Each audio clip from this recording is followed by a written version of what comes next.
Hey everybody, we're back. So thank you all for checking this out. Whether you drop in here live or you check it out in the recording, I appreciate you stopping by. So if you have seen any of the posts today, it's been a big day today. We have officially launched the campaign for M Squad number 2, and I definitely wanted to take some time throughout the day to let people know about it. And so I thought the best way to try to do that would be doing some live streams. So um, at this point, we're live streaming on both Facebook and YouTube. So you can check me out at either place. But yeah, so if you missed the earlier one, let me recap for you real quick. So M Squad is my self-published, self-created, self-drawn, self-everything comic book. I was able to produce issue number 1 last year, and I've got a copy to show you. This is issue number 1. This is what we call the virgin copy because it has no trade dress, meaning it doesn't have the title, the publisher, the issue number. This is just straight artwork. This is one of the options that we had for issue number 1. So this came out last year, and through all the support and help from all the fans, all of you. So thank you very much for that. But this is not a one-issue story. These are characters that I have plans for. The issue 1 ended with a mystery of who was the shadowy figure behind the events that led us to issue number 1. And my goal is to bring that story to you. So issue number 2 is the continuing story of the team M Squad. And so what we're going to do, which I'm super excited about. So we have million thoughts. So we have a campaign on Indiegogo to help raise funds to complete the printing of this project. And again, the way that I look at crowdfunding, whether that's Indiegogo, Kickstarter, Fund My Comic, whatever you want to use, I look at it, it's a pre-order. You are ordering the comic, you are paying for the comic, you are going to get the comic. And so all of this, the book is done. I've shown this on the earlier stream as well. This over here is a portfolio that is full of every page of M Squad number 2. So you have our characters in their superhero costumes. We have some action, we have excitement, we have all kinds of stuff going on here. Some pages we've shown these before of some fighting, some action of our heroes fighting these techno-terrorists that have taken over a city, and there's nobody else that can stop them. So here we have the book is completely drawn, and of course, because I wrote it, the writing is all done, but we are looking to get your help in completing the rest of it, which is the coloring, the lettering, and the printing.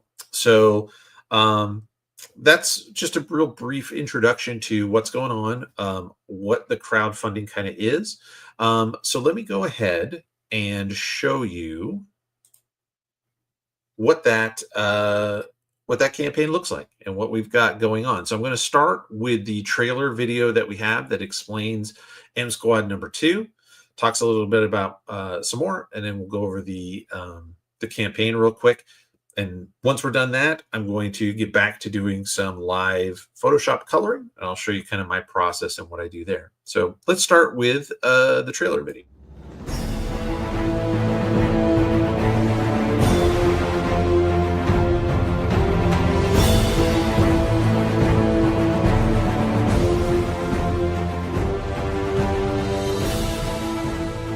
Hey everybody, Jerry Rasco here, and I am so excited to be announcing the latest launch from VTX Comics, M Squad number 2.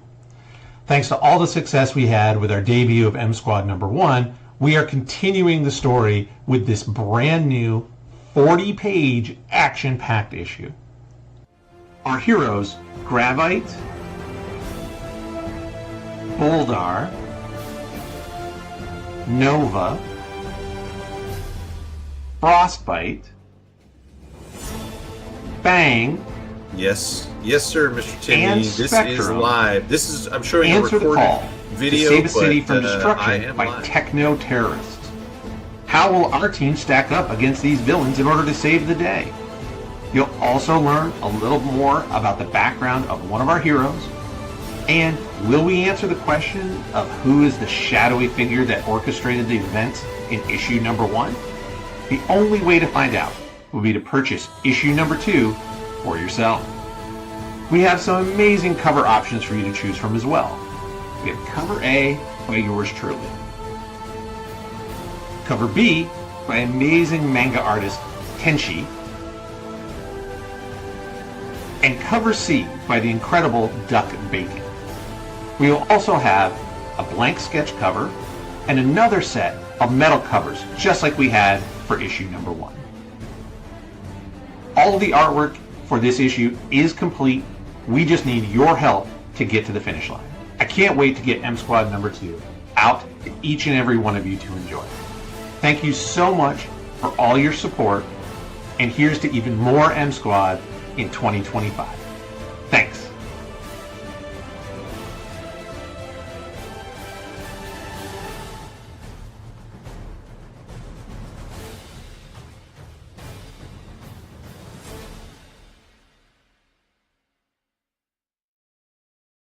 Okay, so that's the trailer.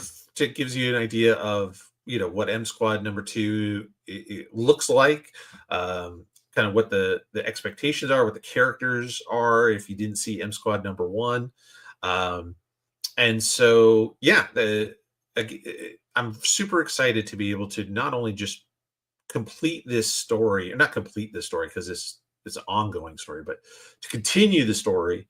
But then also, compared to issue 1, I have nearly doubled the amount of pages that are going to be in issue 2. So more action, more excitement, more stuff happening. But as we'll see here, and the campaign itself, um, the pricing is still the same. So what we have here as far as options, let me go through that for you and show you right now what we can do. So if you go to Indiegogo and you look at the perks, this is what we have to choose from at the moment. These are going to continue to evolve throughout the campaign. I have some other add-ons and things I want to do, and I'll explain those as we go. But for right this minute, what we're talking about, first of all, is just a digital copy. Just like issue 1, for $5, you can get a copy of a PDF digital copy emailed to you to enjoy reading on your computer, tablet, phone, whatever device you use. So that's one way to do it. Then we have cover A, which is by me, is drawn, inked, and colored by me. This one is $15. Then we have cover B, as we mentioned, by Tenchi, which is a manga-inspired version of the character Spectrum. And then we have cover C, which is Boldar, drawn by Duck Bacon, colored by me. And then the blank sketch cover that we talked about as well in the trailer. So what I want to be clear, in case anybody isn't familiar with this, variant covers are just different covers, but the comic inside is exactly the same. So every copy of issue 2 is the same story inside, but you get to pick the color, or the cover that speaks to you. So whether that's the Duck Bacon one, the Tenchi one, or the Jerry one, or the blank one, where you could have an artist draw whatever you want on it. Those are all options, but again, the story is exactly the same. Then we also have hand-drawn covers. So you would buy the blank cover in this option and then tell me what character you want on it, and I would do a full color commission style drawing on the cover. So whether that's a character like Fang, or if you like Boldar, or if you like Frostbite or Nova, whoever is your favorite, or maybe you want somebody completely different. Maybe you want Spider-Man or Batman, or whatever you want is up to you. But for $50, you get the cover, the comic with the blank cover, and then the drawing of your choice on it. Then, of course, we have an option for all of them together. And then the last option is the metal covers. So I showed this earlier, but this is the version of a metal cover that we had for issue 1. And it's the same comic inside on paper, just like everything else, but the cover is printed onto this thin piece of sheet metal, which is then adhered to the book. And you can hear that's metal. And what it does, when you compare the two, you can see here's the metal cover, and you can see the shine, the glow that it essentially has with the colors versus this, which is the exact same coloring, but just printed on a different material. So the metal covers are really cool, and they are only limited to 10 sets. So you get all 3 covers, all on metal. But again, only 10 backers are able to get this set, and then that's it. So the others are unlimited. We'd be happy to sell as many as anybody wants, but the metal covered is a limited edition type of thing. So that's the campaign. That's what's available. If you wanted to go today and back this campaign, that's what you would choose from. Now, I mentioned add-ons.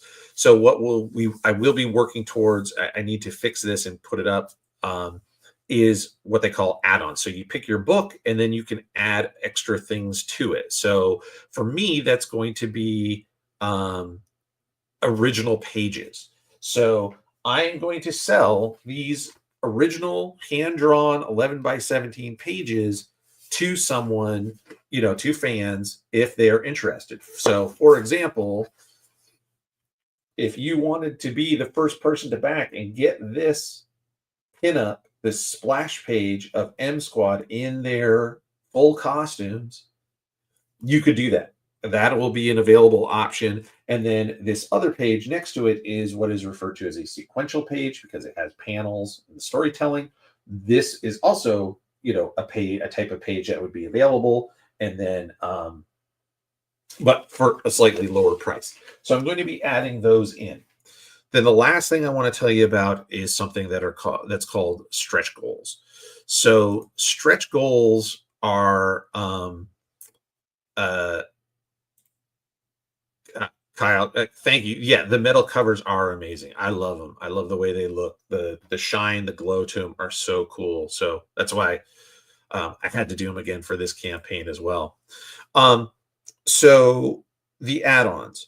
So the goal of this campaign is to raise enough money to pay for a professional colorist, a professional letterer, and then, of course, the printing of the comics, as well as giving me an idea of how many comics I need to order and print. I don't want to underprint, and I don't want to super overprint either. So that's another way that I use crowdfunding as just a gauge of how many copies of the thing I need to do. So that being said, if you reach beyond your goal, there are things called stretch goals. And so what we would say is, hey, we've met the minimum we need to make this comic a thing, to make it happen. So we're all on board, and everybody who signed up is, at the very least, you're getting a comic. Then if we get beyond that goal, we can shoot for things like everybody who backed the comic will also get a set of character trading cards. Or sometimes it may be something like a print. I've seen, people send stickers, pins, all kinds of extra little things that they don't cost any more to any of the backer. It's just a way of us thanking you as we've exceeded the goals that we set to reach more and more. So the more money that we have, the more cool things we can do and give you all for free as well. So that's how the crowdfunding works. That's what Indiegogo does.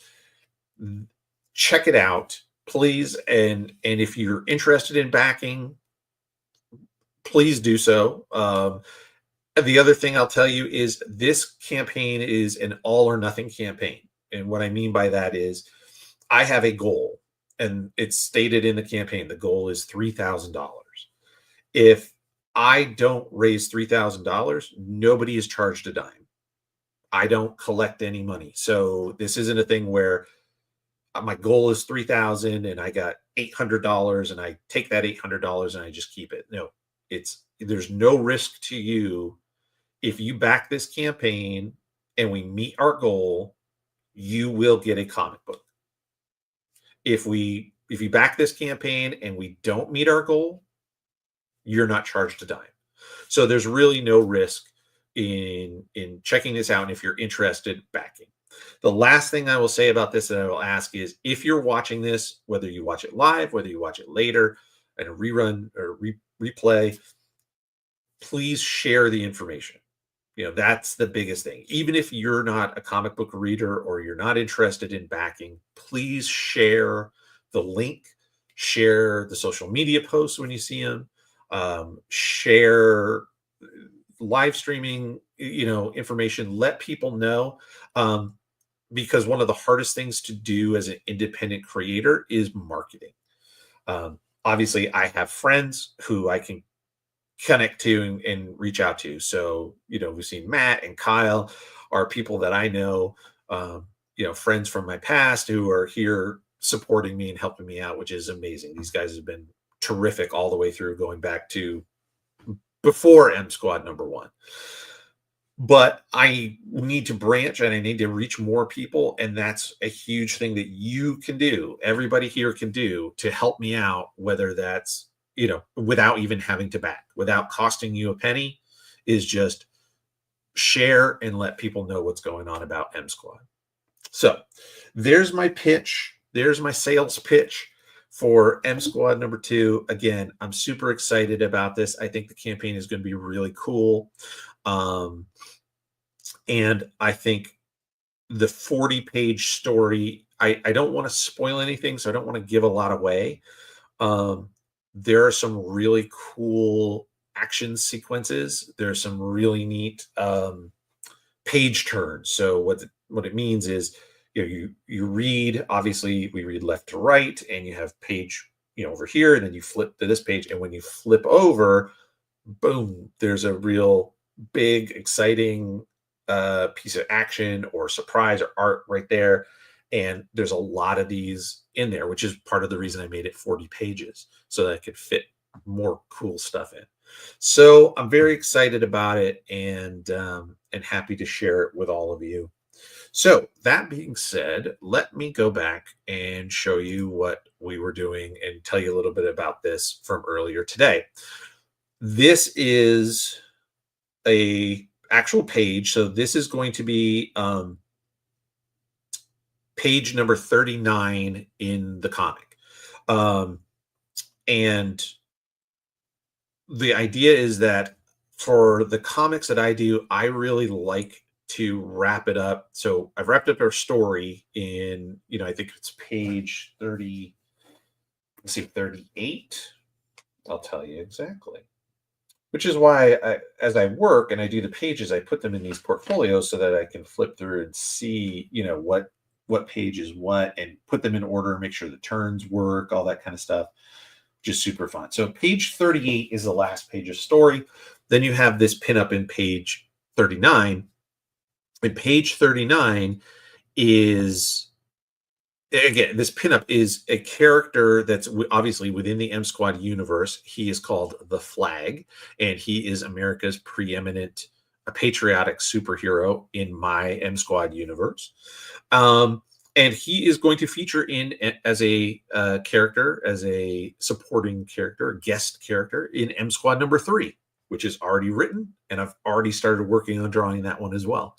So super excited to show him. So I'd like to give a little preview of what might be coming up in the back of the comics, with those last couple of pages. Those are fun things that they used to do, that I remember seeing when I was a kid reading comics, and I wanted to do that here as well. So what I've got is what are called flats. So what I did is scan the line art and have made it so that I just put in the base colors. Now the background is not going to stay green. The background is simply that color green because it's totally different than any of the colors that are in the character. So then later, when I want to change that and put whatever I want into the background, so maybe I want to do a flag or the sky or Mount Rushmore or something, iconic, patriotic, something like that. The beauty is I can go in and just click on that green and select all that green color. And then I can adjust and just change the green color without changing everything else inside. So that's the idea, and that's why I did it that way. Now, as far as this goes and the flats go, these are the base colors. And now we're going to go in and I'm going to add the shading and the highlighting to these. And the way that I like to work, I'm sure everybody does it different. And I'm sure somebody who does a lot of coloring, that's much faster and much better than I would be, would tell you not to work in layers like this, but I work in layers. It's just how I know how to do it. So what I'm going to do first is I do it by color or by section. So I could say hair or body, skin. In this case, I'm just saying blue. So what I'm going to do is I've created a layer that is just going to be these blue colors. And what I actually did earlier is I found online, comment, Kyle, my orders are placed. He says, man, that is awesome. I can't thank you enough for that. That means the world to me, just to break the ice and get things going. Thank you so much for this. It is 100% appreciated and awesome. Thank you. So anyway, as I was saying, I work in layers. So I'm going to have a layer here, and this will only be working on the blue areas. And that's why you have this layer here that is called the flats, because now, again, I can just hit the, oops, let me do this. I can hit the magic wand and I can go on the flats section and go to the blue. And just by clicking on that, I can select only the blue. So let's see here. So Kyle says, I got the ash can yesterday and read it cover to cover. Excited to see what's next. Thank you. I'm glad you liked it. So what he's referring to, if you're not aware, is an ash can is a term of a preview comic. So I have another thing that's going on right now, which is called The Just. And The Just is another comic book series that I drew that was written by my creative partner, Terry Sala. He has written a lot of the stuff that I've worked on over the years. And he wrote this story and I created the designs for all the characters. And we decided to put out this preview book, which was pretty small. It's physically smaller than a comic and fewer pages, but just it featured like five pages of a preview story that leads you into issue number 1. And then it has a lot of pinups and art of the teams. There's multiple superhero teams. So it's got all the teams with the designs that I did, and then has a couple of other artists who also pitched in and, were inspired by the designs and did some pinups and some art themselves of these characters. So we have been shipping those out to folks to get them primed up and ready for The Just, which will be another project that we're going to be working on, later this year. And excited about that. It's fun to have, my hands into multiple projects at the same time, kind of going back and forth, which is cool. It's just a different vibe, and I get to work on different stuff. So always fun. So if for some reason, if anybody does see this, obviously this is tonight, I'm really talking about M Squad, but of course I'm always interested in talking about all my projects. So if somebody was interested in The Just as well, all you have to do is reach out to me on any of my social medias, send me a message that you would be interested, and I can give you the information on how you can get a copy of that ash can. So I have selected the blue, and I'm selecting this blue color. The blue color is called Old Glory Blue. I found an official listing of the red, blue, green mixture, that makes this color. So this is technically the official color of the blue on the American flag. And then what I'm going to do, so first I'm going to do the shadows. So I like to do the shadows first, then come in and do the highlights over the top. And so what I'm going to do is I'm going to take this same color blue, which is where the circle is here. Now I could just go straight darker, so that way.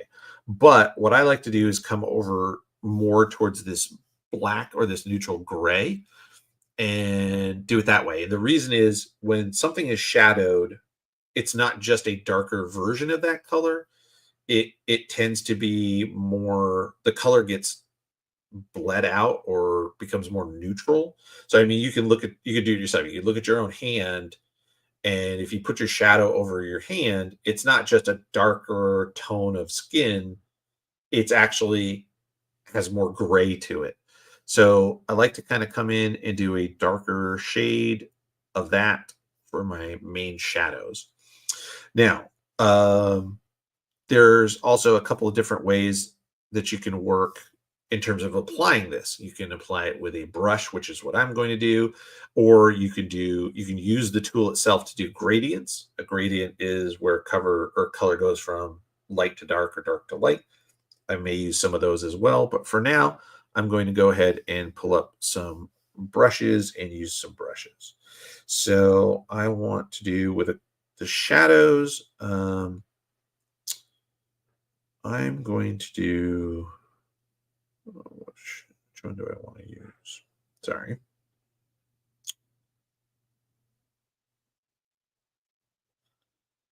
I don't want swirl brushes. Here we go.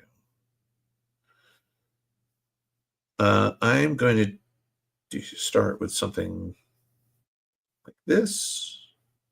And I'm going to use more of a hard brush on the shadows because I want the delineation between the light and the dark to be a little more solid. So first thing, this is what I do. So I put down this color and I go, does this color work for me? Do I want to go a little, I might want to go a little darker. So I'm going to adjust, go a little darker. Oh, darn it. And this is the problem. I make this mistake all the time. I selected my Aryan blue on the flat, and then I didn't switch my layer to be actually on the blue. So I would have been coloring over this color, which on this layer, I want to have it. So don't make that mistake. Think twice. All right. So now I'm going to come in here with a little bit darker. Let's see if I like that. Okay, we'll go with that. I can always adjust it later if I find it's too light, too dark, not blue enough, etc. Because it's on this layer over here in the blue. So now what I could do is I can turn off this other stuff, and you see this is the color of my shadow. And I could select that color and start to make adjustments to it in Photoshop without having to redo it. So anyway, that's how that works. So nothing is completely written in stone. I can always make adjustments. Now, how do I know? Why am I putting the shadows here? Because I used the line work, the hatch marks in there to identify that it is a shaded area. So I know that's where the light is coming from, or the light is coming from the top, and underneath the top of his traps is this little indent, and that's where the shadow is. Same with under his chin is darker, and hence the shadow there as well.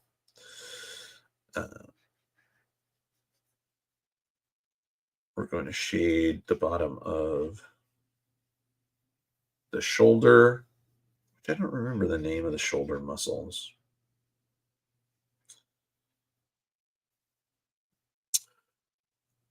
So, but basically, I'm just using the shadows to help round out the form and show the shape of the form. So where light hits something bright, it's going to have a highlight, and then underneath is a shadow.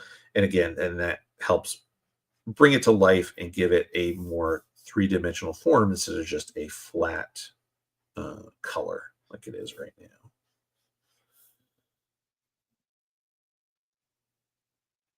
So then the other thing I can do with Photoshop, which is pretty cool, is I can come in after and choose the main blue color, the kind of middle ground, what I'm calling the mid or middle ground blue color. And I can use that with a different kind of brush to sort of fade together if I think the highlights or the line of the shadow is too strong. I can go ahead and change that and kind of feather it out or blur it out, if you will.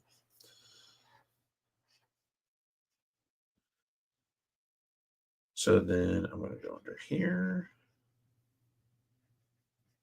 So you can see I've already identified in black that there was a shadow under on the red part, and then the lines in the white. So I want to continue that idea that this is being shaded by the muscles, and then maybe do a little there as well.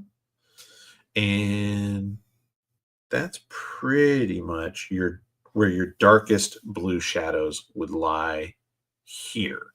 So then I'm going to go down to same color blue of the pants and kind of do the same thing. And I'm just adding where I've already drawn in where these shadows should be. And all I'm doing is just rounding out the form with color. So again, thank you all for joining. I greatly appreciate it. I love talking comics. I love talking art. If you have not seen them, I've been doing a weekly YouTube show, if you will, where I have been posting art reviews of old Spider-Man comics. So I went back all the way to the very beginning of Amazing Fantasy number 15, the first appearance of Spider-Man, and I did a review of it, talking about the art, what the storytelling was trying to be, what they were trying to accomplish, all that kind of stuff. Talked about it in terms of line weight and composition and all that kind of cool stuff if you're into art and the making of it. And so those come out every Monday morning at 8 a.m. So we're up to issue number 9 of Amazing Spider-Man, of the original run, drawn by Steve Ditko and written by the, of course, famous Stan Lee. And this next episode is going to feature Electro, so a classic Spidey villain. And so this issue features the first appearance of Electro, and talk about that, the design, why is Electro look the way Electro looks, why is Electro wearing green, stuff like that. There's actually storytelling psychology behind all that, and I talk about that in those videos. So if you're checking out YouTube, think about subscribing, and then you'll be, or at the very least, check the notification, so that way you'll know when those videos launch every Monday morning. And maybe it gives you, if you're into, like I said, if you're into art, if you're into comics, if you're into Spider-Man, or if you're into all three, then these are the video series for you. It gives you something to watch maybe on your lunch hour.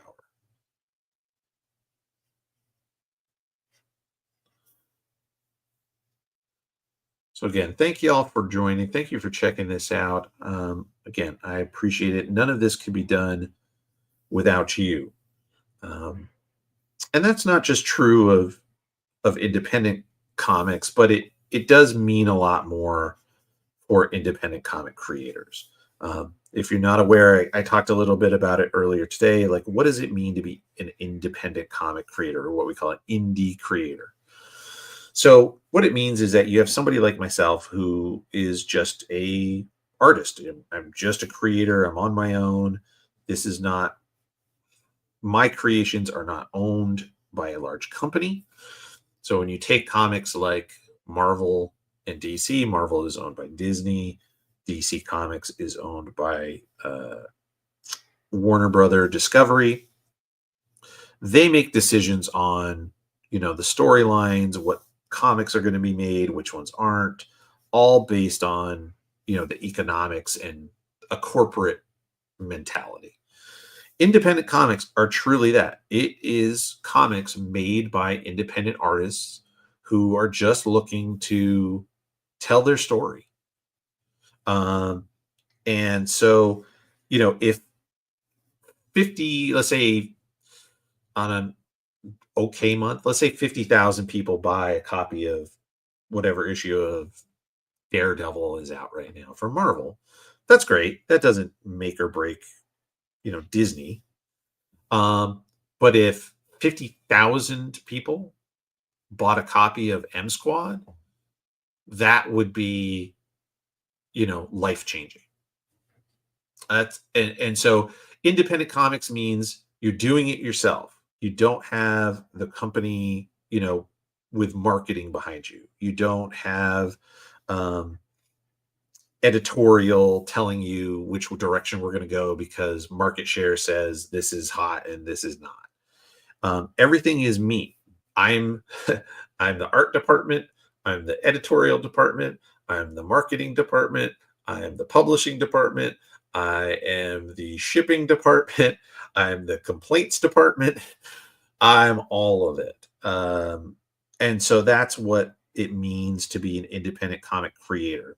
And so, again, what Disney, Marvel, or DC, what they get from their fans and from the people that buy their product is great. But it just means that much more when it comes for an independent creator like myself. So that's what, when we say indie comics, that's what indie comics is. Arguably the greatest success story in indie comics of all time was the Teenage Mutant Ninja Turtles. Started out as two guys who wanted to create something, had an idea, made it, didn't want to sell it, right? At first, they weren't looking to pitch it to Marvel. They weren't looking to pitch it to DC Comics. They did it themselves. And the rest is history. And that's, I don't think M Squad is going to be the next Teenage Mutant Ninja Turtles. But I have a story that I need to tell. I have characters that I love to draw that have been with me for over 30 years. These characters played and had adventures and stories and interactions and growth and all kinds of stuff in my brain for over 30 years now. And so this is my opportunity to put it down on paper and share it with all of you. So again, thank you for all your support. Thank you for, again, even just checking out this video. Let me know you're here. Let me know what's going on. I greatly appreciate it. So, okay. So at this point, I'm good with what I'm considering the shadows on this. So I know on my screen, it's a lot darker. So I know this is going to vary from screen to screen. So I'm looking at, freak out the camera and be like, I'm looking at this, which is a tablet that I'm drawing on. And it's a lot darker than what I see on the monitor where I'm looking at the broadcast here. So just to bear in mind, depending on what you're looking at, how your screen is set versus my screen, all that kind of stuff, your mileage may vary. So if you're looking at going, dude, that is not a good color, or that is not a good shadow, or it's not dark enough, or whatever, again, trust me, things will be, are different. The other thing is what we do. I'll tell you about this as well, in case anybody's curious, if you've never been part of anything published or printed like this. So I'll do these colors and I'll think this is what they look like to me. And that's based on a screen, which is a little tough because the screen is going to, have a luminosity that printed paper doesn't. So you put up together all your files and you send them to the printer, and the printer then puts it together and sends it back to you as what they call a proof. And so that gives you a chance to look at it and go, ooh, this isn't dark enough, or this is too dark and it looks real muddy, or, whatever the case may be. And it's pretty. Okay. Oh. Um, and it gives you a chance to make adjustments. And so those printer proofs are absolutely critical. So now I'm going to do some highlights, and I'm probably going to do two sets of highlights. So I'm going to do sort of a general, like it's going to be a little bit brighter because the light is hitting it, on the surfaces, the tops of surfaces. Then I'll come in with a much brighter, lighter highlight on top that'll be where it's sort of shiny, right? So and just like this is the base color. So when I went darker, I went this way. As to go lighter, I'm going to go this way as well, working towards that white. So I'm going to come up maybe something like this. We'll give that a try. So this one as well, this brush, I want to change, I think, to a softer brush. So what I was using was a hard round brush. In this case, I think I want to use a soft round brush. I'll come in here. Yeah, that size works to start with. Maybe some bigger. Let's do a little bigger. And so, yeah. Okay, I'll have to fix that.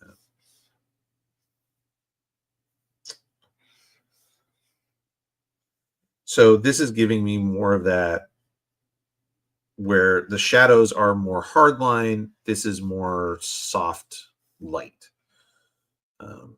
hitting these surfaces. Now, I could, like I said, if I wanted to, I could use the tool itself to do a gradient, so from a light to a dark. But I am not going to do that. So what is...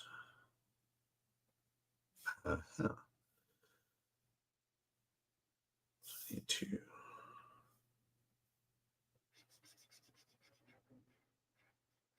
So that's where I had put a drop of that blue color on the wrong layer.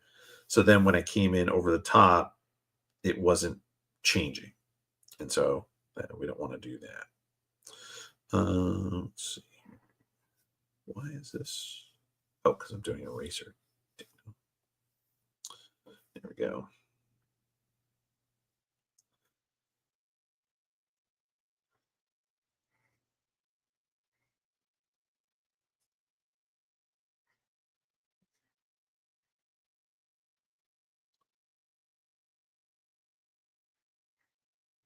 So what I have to do now is think about it again in sort of a 3D space. If the light is coming up above, and how do I know the light's coming up above? Because the shadows are underneath. So if the light was coming from the side, then all the shadows would be on one side, the other side would be bright. If it was coming from above, then like under your chin would be all lit up, but it would be dark, like sort of wherever above your eye here, or sort of above your brow line. If you have a more protruding brow, it would block the light coming up. Again, think about like putting a flashlight under your chin, as a kid, and how that lights up. So here the light is coming from the top down, and then that's why there's shadows under the chin, under the muscles. And so I'm going to be highlighting more of the top section of areas.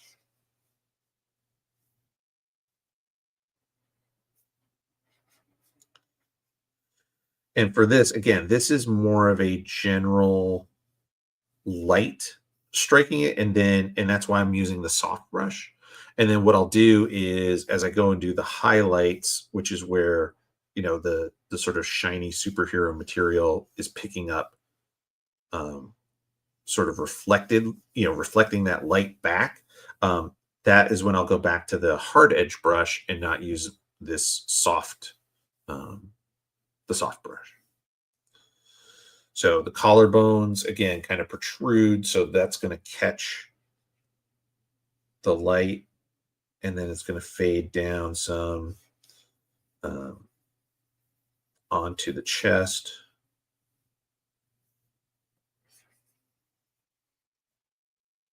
Darn it. Darn it. I do this all the time. I'm drawing on the wrong layer. Ugh, so frustrating.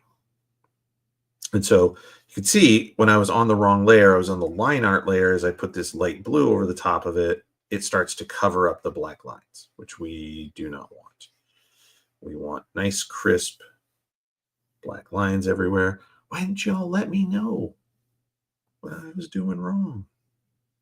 Silly rabbit.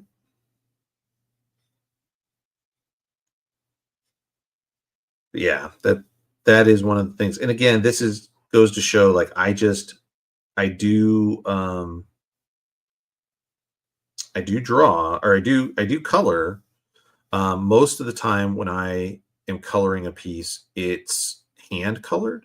So I'm using like markers and things like that. So translating that mentality into digital is sometimes a little bit confusing, in that there are no there are no layers when I'm working with real stuff, real pen, real paper, real markers. So I have to just keep in mind, double check, make sure, am I on the right layer, coloring in the right stuff. And the beauty is, with Photoshop, you have this history here, and I keep it, you see, it's nice and long, so I can go back if I make a mistake, go back. I have to redo some work, but at least all is not lost.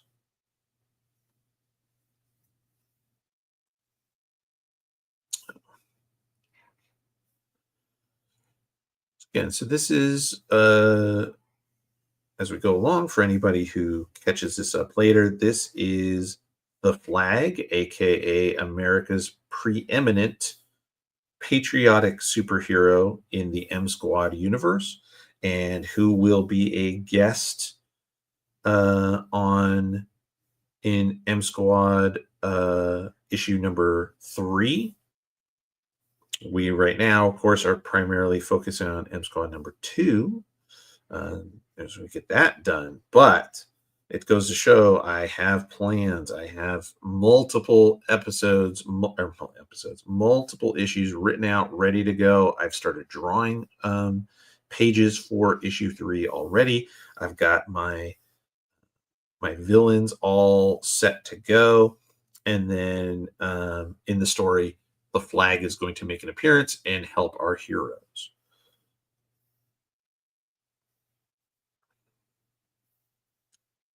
So now we go do the same thing here with the pants.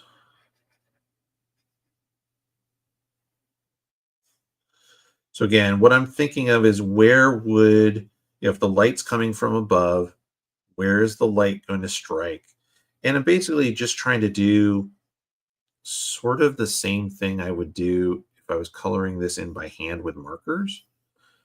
Kind of the mentality I have. I'm sure, again, people who are actual digital colorists are screaming at their screens if they see this, going, "What are you doing? That's not how that works. You could be doing it so much better." But that is why part of the goal of the Indiegogo campaign for M Squad number 2 is to raise money to pay a professional colorist who would be much better at this than I am. But I do enjoy the process. It's a different way of using your brain. It's a different section of brain that I have to use compared to when I'm drawing. Same way, like if I'm doing a drawing and I ink myself. So I do the drawing and then I go over it with pens to turn it into a full black and white piece. I'm thinking about it one way, but I've had the opportunity a couple times to ink other people's artwork. And again, that's a totally different set of mental tools that you use to think about how you do it for somebody else. And that's a fun exercise to do once in a while as well. So sometimes I'll go in and I'll find um, cool pencil art by artists that I like. So I've done some John Byrne. John Byrne is a known for obviously Marvel and DC work, X-Men, Fantastic Four, Avengers, West Coast Avengers, Hulk, She-Hulk, Superman, Wonder Woman, you name it, right? And so I found some pencils online that he drew and I practiced inking them. Just again, get my mind in a different space. And then you also learn as a penciler, like that's how this guy does, let's say shading on trees or background or something. And by inking it, you kind of pick up those things as well. So it's a cool exercise to do. All right, so now I'm going to come in with yet another even slightly lighter. And this time I'm actually going to even dip down. So I'm going to move on the color scale there down towards this brighter blue. And I'm going to come in pretty closer to the white area. I'm assuming. Now I could go with like a yellow to reflect a yellow light above it, but I'm going to go with white for right now. And go with this really bright blue. And then I want to change my brush to the hard round brush because I want this to be more of a shiny highlight kind of a thing. So this is going to be much more of spots, areas than it is whole sections like I did before. So it would just kind of be just this very upper top part here. It's going to be right along that top of that collarbone, but probably not the rest of the chest. So actually, I'm going to go right. I'm going to zoom in. I'm going to go right under that line. So the line is supposed to delineate the very top of the collarbone. And so that's the piece that's going to catch this light the most, is that very top. So I'm going to go right on that black line there. Go very thin and do highlights of the neck tendons because those are picking up that light as well. And then here on the cheek, it's part of the cheek as well. So the mask comes down because it's like Batman, right? So it comes out over the nose. And so this line across the top is going to be the part that sticks out the most. And that's again where you would catch your biggest highlight. So we're going to put that there. Put one there like that. So it's just again to try to emphasize where the light's hitting to make the lighter parts pop out, the darker parts recede. It's all just a great big illusion. It's the illusion of three-dimensional space on a two-dimensional plane. And the question, whether you're good or not, probably depends on how well you maintain that or create that illusion.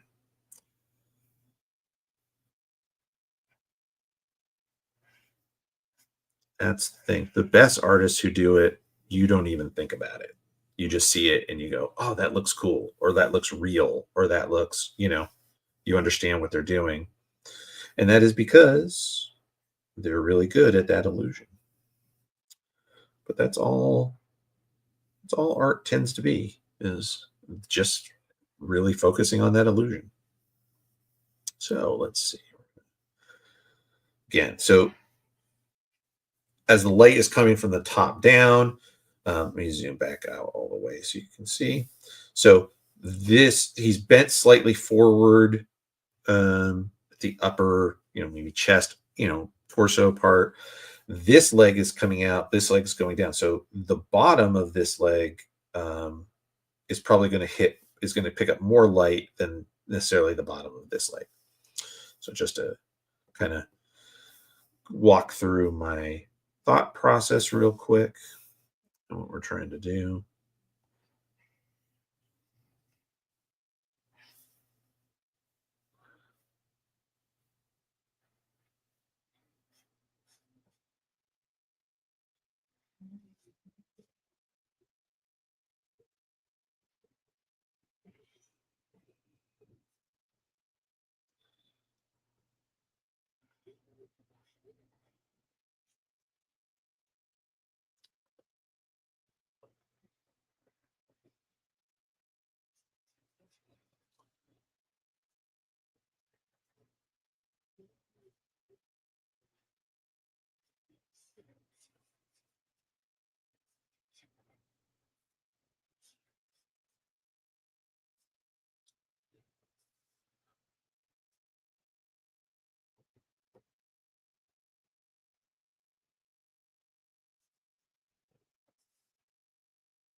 All right. That's probably to the very top of the kneecap here. All right. So just in terms of the basics for me at this point, so I would say I'm going to go ahead and unselect so it gets rid of the little dancing part. So there, so I've got some shadows and highlights on the blue section.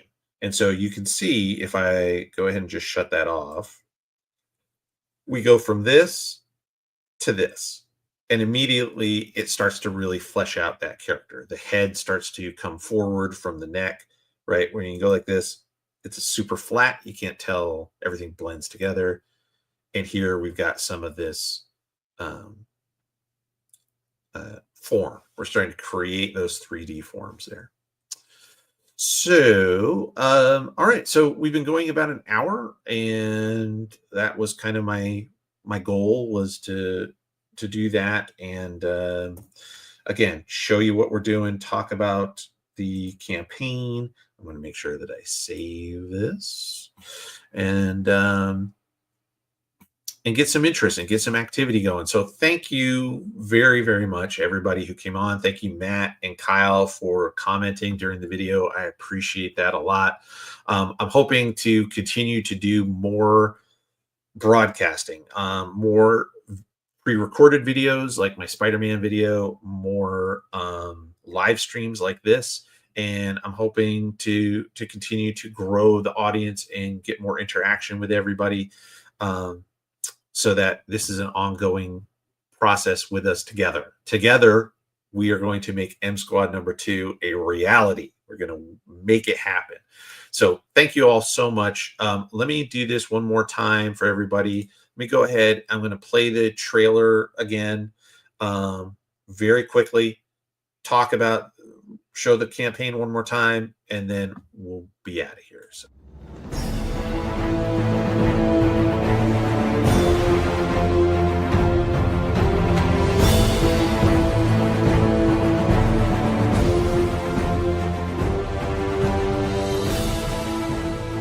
Hey everybody, Jerry Rasco here, and I am so excited to be announcing the latest launch from VTX Comics, M Squad #2. Thanks to all the success we had with our debut of M Squad #1, we are continuing the story with this brand new 40-page action-packed issue. Our heroes, Gravite, Boldar, Nova, Frostbite, Bang, and Spectrum answer the call to save a city from destruction by techno-terrorists. How will our team stack up against these villains in order to save the day? You'll also learn a little more about the background of one of our heroes, And will we answer the question of who is the shadowy figure that orchestrated the events in issue number 1? The only way to find out will be to purchase issue number 2 for yourself. We have some amazing cover options for you to choose from as well. We have cover A by yours truly, cover B by amazing manga artist Tenchi, and cover C by the incredible Duck Bacon. We will also have a blank sketch cover and another set of metal covers, just like we had for issue number 1. All of the artwork for this issue is complete. We just need your help to get to the finish line. I can't wait to get M Squad number 2 out to each and every one of you to enjoy. Thank you so much for all your support, and here's to even more M Squad in 2025. Thanks.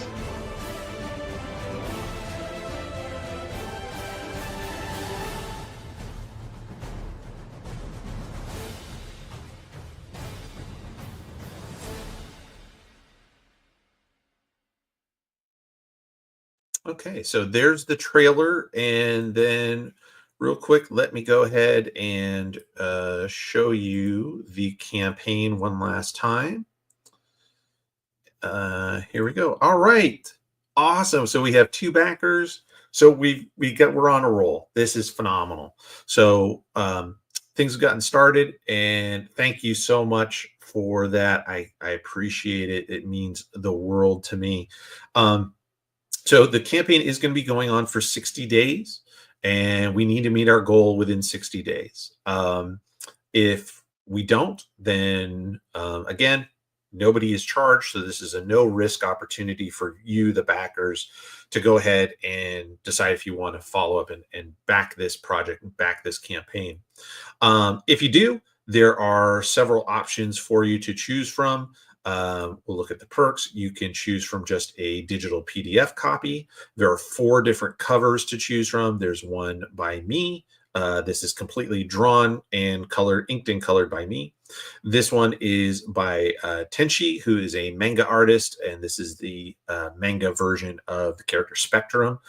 And then we have Boldar from Duck Bacon, and then also colored by me.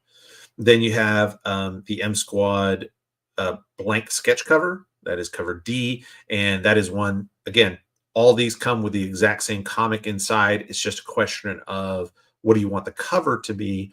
And with the blank one, you could turn around and get your favorite artist to go ahead and draw whatever you want on that. So it comes to you blank like that. Your other option is if you want me to draw you a cover, there's an option there. So you can get the blank sketch cover and you tell me whatever character you want on it. So that could be one of mine. So it could be Fang, like here. It could be Spectrum. It could be Frostbite, Nova, Boulder, Gravite. It could be any of the team. Could be any of the villains that we've seen so far. Or you could even tell me, hey, I want you to draw Batman, or I want you to draw Green Lantern. Whatever your favorite character is, that's what you get onto the blank sketch cover with this option here. Then we have options where you can get all the covers together. So this includes these 3 covers plus the blank. And then there is an option for the metal covers. So it will get all 3 of these covers in metal. So talked about it before. This is a copy of M Squad number 1 on metal. You can see the super shiny, glowy effect it gives it. And yes, this is really metal. So we do have that. That is limited to 10, and 1 is already gone. So that means only 9 other people are going to be able to get these 3 covers in that metal option. So if you're interested, that's something you might want to get right away versus waiting towards the end of the campaign.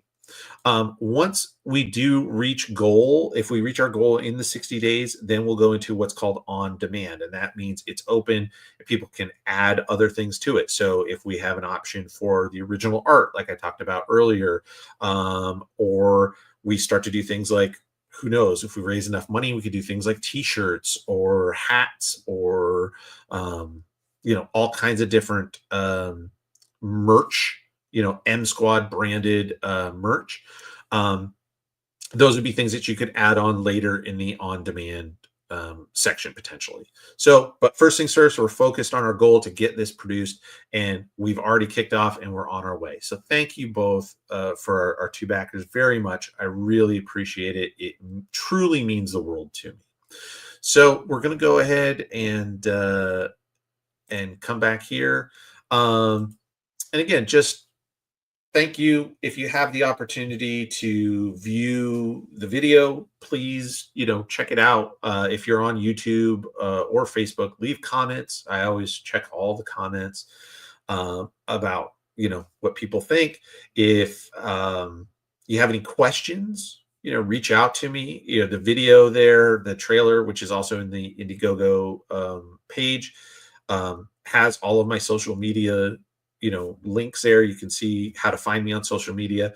Feel free to reach out to me directly and ask any questions you might want about the book. What's going to happen? When am I going to get it? How will it? What about shipping? What about this? What about that? I have all that information. I'll be happy to share it with everybody. So let me know. Again, and I just like the interaction. So feel free to reach out to me anytime. So there we go. There is the live stream from tonight for M Squad number 2. It is live. It is going. And now we just need your help. So again, feel free to not only, of course, back, be a backer, be part of this project, be part of this story, and continue with M Squad 1 and 2. But also feel free to share. So share the link to Indiegogo to let people know where they can go and get this book. Share this video. Share my YouTube channel. If you know anybody that's interested in comics and art, I have tutorial videos. I have videos about the tools that I use to create comics. I talk about how to take what's a script, which is just a written diagram of what should be happening in a comic, and how do you turn that into a page? How do you design your page with the composition and the layout? All those things are out there. And if you think you know somebody that might be interested in that, please help me out. Share those things and get folks to participate. So thank you all. You mean the world to me. Thank you so much. I hope you enjoy the rest of your Sunday evening. And I will be back on more this coming week and every week until our campaign closes. So thanks. You'll be seeing a lot more of me, and I hope to see a lot more of you. Thanks so much.